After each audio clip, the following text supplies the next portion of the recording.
ওই যে সরকারের যে ইয়েগুলা ভাঙচুর কইছে মেট্রো রেল এগুলা নিয়ে একটা ভিডিও বানাইতে হইব।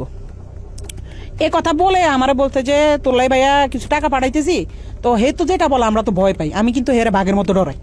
আমি না, আমাদের টিমের সবাই তার বাঘের মতো ডরায়, কারণ মানে সে অন্যরকম মানুষ ভাই। সে ক্যামেরার ভিতরে একরকম, কিন্তু ক্যামেরার বাইরে খুব ডেঞ্জারাস একটা লোক।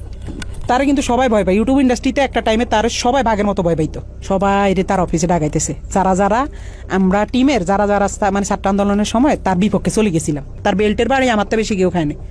তা বেল্ট খুইলা আমার কুত্তার মতো পিড়াইতো। এই সময় তাকে ভিডিও কলে একজনের সাথে কথা বলিয়ে দেয়া হয়, যাকে বাংলাদেশের ভবিষ্যৎ প্রধানমন্ত্রী হিসেবে তার সাথে কথা বলানো হয়। 2-3 মাস পরে হয়তো বা তার মাথাতে আবার ঢুকছে যে রাই কি কারো লগা আবার কিছু কইয়া লাইনি। হ্যাঁ, রাইরে আবার একটু দমক দিতে হইব। কেমনে বড় একটা নেতার সামনে হয়তো ফোন টোন দিলে আমি একটু ডরাই যাই। আমি তো ডরাই আসলে, আমি কিন্তু ভয় পাই।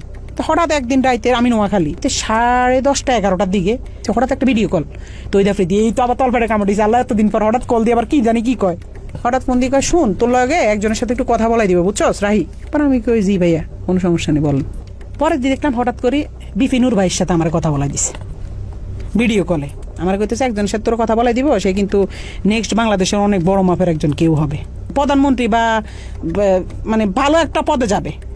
তো পরে দিই আফ্রিদি ভাইকে বুঝছসই তো তোর ভাইয়ের অবস্থানটা? আমি কি জি ভাইয়া বুঝছি। পরে কথা সাবধানে থাকিস, ঠিক আছে? আমি কি জি ভাইয়া ঠিক আছে। শুধু বুঝাইছে যে তার লগে বিশাল বড় বড় হাত আছে, এই জন্য সে দেশে খুব রিল্যাক্স আছে, মানে বুঝাইছে এটা। তৌহিদ আফ্রিদি 5 আগস্টের পর দেশ ছেড়ে পালিয়েছিল।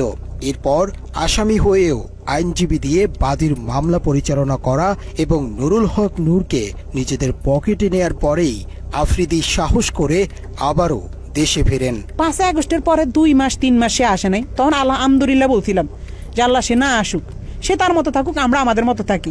আমরাও তার কাছে যাইতাম চাই না, সেও আমার কাছে না আসুক। যে মানুষ 5 আগস্টের পরে আইসা দেশে স্টে করছে, সুন্দরভাবে থাকছে, আল্লাহ তো আপনার সুযোগ দিছে। কিন্তু না, আপনার ভিতরে তো ওই মনুষ্যত্ব না। আপনি শুধু রিভেঞ্জ, কারে কারে ধরবেন, কারে কারে মারবেন, কারে কারে কি করবেন।